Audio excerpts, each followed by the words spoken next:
કેમ છો વિદ્યાર્થી મિત્રો? કરિયરમના ડિજિટલ પ્લેટફોર્મમાં આપનું હાર્દિક સ્વાગત છે. શરૂઆત કરીએ. આગળ જે સિરીઝ ચાલુ કરી હતી અને કન્ટિન્યુ કરીશું. વોકેબ્યુલરીના ત્રીજા સેશન સાથે ફરી એકવાર આ વખતે થોડુંક નવું એડ કર્યું છે. આમાં નવામાં આવું છે કે તમારી સામે જે વર્ડ છે ને એને આપણે એક પિક્ચર સાથે બી જોવાનો પ્રયત્ન કરીશું. આવનારા સેશનમાં ધીમે રહીને એની અંદર વન વર્ડ સબસ્ટિટ્યુટ્સ છે અને જે કંઈ બીજા બધા અભિગમ છે, ઓલિજીસ છે, એ પણ આપણે ઉમેરતા જઈશું. તો અત્યારે ખાલી બેઝ જ રાખેલો છે કે જેથી તમને પણ સમજવામાં સરળતા રહે. એટલે ખાલી આપણે શબ્દોને જ જોતા છે. તો શરૂઆત વિથ પહેલો વર્ડ છે આપણી પાસે ઇટ્સટ્રોય. ઇટ્સટ્રોય એટલે તમને આમ થોડો અંદાજ તો આવી જાય. એડજેક્ટિવ વર્ડ છે. શું બોલે છે એનું? ભૂતપૂર્વ, પહેલાનું, અગાઉનું. એના માટે એક વર્ડ વાપરી શકાય પ્રાચીનતમ. એટલે પ્રાચીનતમ માટે એક શબ્દ સરસ છે. શું આવશે? ફોર્મન. તમે ચિત્ર પરથી જોઈ શકો. થોડું પ્રાચીનતમ પિક્ચર આપેલું છે, ચિત્ર આપેલું છે. સિનોનિયસ છે એનો ઓલ્ડ એટલે કે વિરુદ્ધ, બરાબર છે, જૂનું. પાસ્ટ એટલે પણ જૂનું. આના માટે એક શબ્દ આવશે. એક શબ્દ બહુ રેરલી પૂછાય છે. આ કલર થોડુંક ચેન્જ કરી લઈએ. યસ, હોવરી. યાદ રાખજો. હોવરી સ્ટેન્ડ્સ ફોર પ્રાચીનતમ. It is also the similar word of ancient. પહેલાનું, પૂર્વનું, બરાબર છે, એ એનો સિમિલર વર્ડ પણ લખી શકાય. એનો અપોઝિટ વર્ડ એટલે કે એનામટેસ છે પ્રેઝન્ટ. વાક્યમાં લખવું હોય તો કઈ રીતે લખી શકાય? એક સરસ છે. He fled to the America. તે ગયો તો વિથ ગિયા મેનકા એન્ડ ઇટ્સ ટ્વાઇલ ફ્રેન્ડ ઓફ હિઝ વાઇફ. બરાબર છે, એની પહેલાની જે મિત્રની પત્ની હતી એની સાથે આ ભાઈ ભાગીને જતો રહે છે. ઇટ્સ ટ્વાઇલ પહેલાનું, પૂર્વનું, અગાઉનું એ અર્થમાં. તો શબ્દ સરસ હતો, તમને ખ્યાલ પણ આવી ગયો છે. નેક્સ્ટ નંબર 2 આવશે કોહેરન્ટ. ઘણી પહેલાં આઇલ્સની એક્ઝામ આપે છે. તો આઇલ્સની એક્ઝામમાં તમે જોયું છે કે એ લોકો કોહેરન્ટ વે લખવા કે એટલે કે કેવી રીતે? તાર્કિક રીતે. તાર્કિક એટલે એ કઈ રીતે? બરાબર છે, જો એ નીચે છે, તમારી પાસે બહુ બધા થોટ્સ હોય, એને થોડા પ્રોસેસ કરો, ક્લિયર કરાવો, એની અંદરથી થોડાક સ્પષ્ટ કરો ને જે હોય તે છેલ્લે તમારો વિચાર. અને લોજિકલ કહેવાય. જે સિક્વન્સ આપેલી છે તે એના માટે કહેવાય લોજિકલ. એ શબ્દ જે છે કોહેરન્ટ સ્ટેન્ડ્સ ફોર લોજિકલ. એના માટેનો સિનોનિમસ છે રીઝન. એટલે કે તમે એનું કારણ કાઢો, તારણ કાઢો એ અર્થમાં. અથવા તો રિઝનેબલ, જે વ્યાજબી છે તે, જેને ખરેખર તર્કની એરણ પર ચકાસી શકાય એવા વર્ડને આપણી પાસે કયા નામથી ઓળખાય? કોહેરન્ટ. એનામટેસ છે ઇનકોહેરન્ટ. કોહેરન્ટની અગાડી શું લાગવાથી એનો ઓપોઝિટ બનશે? ઇન. બેંકની એક્ઝામ માટે અતિશય મહત્વનો શબ્દ. એક્ઝામ્પલ જોઈશું. They failed to develop a coherent economic strategy. તેઓ નિષ્ફળ ગયા હતા કે જે તાર્કિક વિચારણાવાળી અર્થતંત્રની વ્યૂહરચના બનાવવાની હતી ને એમાં એ લોકો બનાવી શક્યા નહીં અથવા નિષ્ફળ ગયા. નેક્સ્ટ વર્ડ છે ત્રીજો ઇન્ટરમિટન્ટ. એટલે કે રૂક રૂક કર. એક સરસ અહીંયા ઇમેજ મૂકેલી છે. Intermittent fasting. અમુક જણ છે ને, બરાબર છે, બહુ બધું એક સાથે ખાય. એવું ના કરો. એક જ ટાઈમ પર, બરાબર છે, થોડું થોડું ખાવાનો પ્રયત્ન કરો. જેમ કે જો અહીંયા ફિક્સ જ છે, દરેક કલાકે એક વસ્તુ એ સોર્ટ આઉટ કરી દીધેલ છે. સવારે તમે ઉઠો એટલે ફ્રૂટ્સ લેવો, બરાબર છે, થોડુંક પછી હેવી થાય, થોડુંક વધારે હેવી થાય, પછી ધીમે ધીમે હળવું પાછું. તો અમુક ઇન્ટરવલના અંતરે, બરાબર છે, રૂક રૂક કર એટલે કે સ્પોર્ડિક. આ વર્ડ તમે કદાચ પહેલી વાર સાંભળતા હશો. કયો વર્ડ છે આપણી પાસે? સ્પોર્ડિક.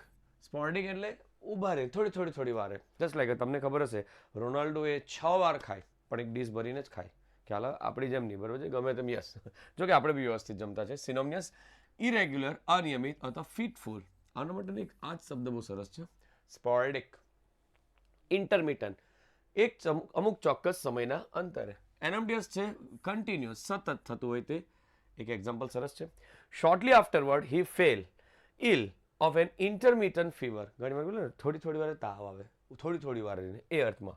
But seems to be recover. પરંતુ જલ્દી જ સાજો થઈ જશે એવું લાગે. આ સીમ્ડ શબ્દ ખાવા પડે. થવું, લાગવું, માનવું, બરાબર છે. ડીમ્ડ એટલે માનવું થશે એ જ અર્થમાં બીજો એક શબ્દ છે. સીમ એટલે લાગવું, ડીમ્ડ એટલે માનવું એ અર્થમાં થશે. શબ્દ સરસ હતો. નેક્સ્ટ ધ્યાન રાખજો, ખૂબ સરસ છે. આમાં તમે છે ને ઇમેજ જુઓ ને તો તમને વધારે થોડો ખ્યાલ આવે. જેમ કે જો બહુ સરસ છે ફીટ એટલે, હવે તમે ફીટ એટલે પગ કે, પણ ફીટ માટે એ નથી, બરાબર છે, ઉપલબ્ધિ છે, નાઉન છે. તો અહીંયા જો આ ફીટ એટલે ઉપલબ્ધિ ને આ ફીટ એટલે પગ. સ્પેલિંગમાં ડિફરન્સ ખબર પડે તમને? પેલો FEET છે ને અહીંયા FEAT છે. એ જ રીતે સિનોનિમસ છે એકોમ્પ્લિશમેન્ટ, પૂર્ણ કરવું. ફીટ એટલે ઉપલબ્ધિ મેળવીએ ક્યારે કહેવાય? જ્યારે તમે એને મેળવી લો, બરાબર છે, આંચકી લો, લઈ લો. અટેનમેન્ટ ઇઝ ધ સિમિલર વર્ડ. તે જ રીતનો બીજો એક વર્ડ છે આપણી પાસે. એનામટેસ છે ફેલિયર. ફેલિયર એટલે નિષ્ફળતા. હવે સફળતાનું ઓપોઝિટ તો ફેલિયર જ થવાનું ને. ફિટ એટલે પગલું બી થાય પણ એ ફિટની સ્પેલિંગ આ આવે ને આ ફિટ આવું આવે. અને હોમોનિયસ વર્ડ કહેવાય, એક સરખા બે મિનિંગવાળા વર્ડ. એક્ઝામ્પલ જોઈશું. ધ ન્યૂ પ્રિન્ટિંગ પ્રેસીસ વર કન્સિડરેબલ. નવી જે છાપકામની પ્રણાલી છે ને તે કેવી છે? Fits of the engineering. Engineering માટે ખરેખર એક બરાબર છે ફિટ્સ એક સિદ્ધિ ગણાય. કેમ? પહેલાંના જમાનામાં કદાચ તમને ખબર હોય તો પ્રિન્ટિંગ આ રીતે થાય. એક વર્ડ છે ને કે લોકો સેટ કરે લોખંડમાં એક પ્લેટ પર, પછી એની ડાય બનાવે ને પછી પાના પર છાપે. પણ અત્યારે તમે જો બરોબર છે માર્વેલ કેટલું બરોબર છે, મીન્સ કે એક શું કહે ને એન્જિનિયરિંગ કેટલી બધી આગળ વધી ગઈ છે કે ડાયરેક્ટ તમે ખાલી લખો એટલે ડાયરેક્ટ ટાઈપ છે ને પ્રિન્ટ નીકળી જ જાય. પહેલાંના જમાનામાં હોતે તો એ જ કહે છે ફિટ સિદ્ધિ. તમે આ શું કહે ને બે ડિફરન્સવાળા વર્ડ્સ પરથી બહુ જલ્દી યાદ રાખી શકો. સ્પેલિંગ ખાસ ધ્યાન રાખજો. ઓકે. નંબર 5 છે ક્રોનિક, બહુકાલીન. બરાબર છે. અમુક જે ડિઝીઝ આવે ને ક્રોનિક આવે, લાંબા ગાળાના, બહુ લાંબો સમય સુધી ચાલે. જસ્ટ લાઈક અ કેન્સર. કેન્સર એકવાર થાય ને તો એ ઘણો લાંબો સમય સુધી ચાલે. એ જ રીતનું સિમિલર વર્ડ છે કન્ટિન્યુઇંગ, સતત. કન્ટિન્યુઅલ એટલે સતત ચાલતું. એનમટીએસ વિરુદ્ધાર્થી છે ટેમ્પરરી. ટેમ્પરરી એટલે કામ ચલાવ. અમુક રોગો ક્રોનિક આવે ને પેલા શોર્ટ આવે. બરાબર છે. ખાંસી, શરદી, તાવ 1-2 દિવસમાં થાય ને મટી જાય એ અર્થમાં. પણ આ ક્રોનિક એટલે લાંબા જેવું સતત ચાલતું હોય તેવું. Example. The school seldom suffers from chronic ઓવરક્રાઉડિંગ.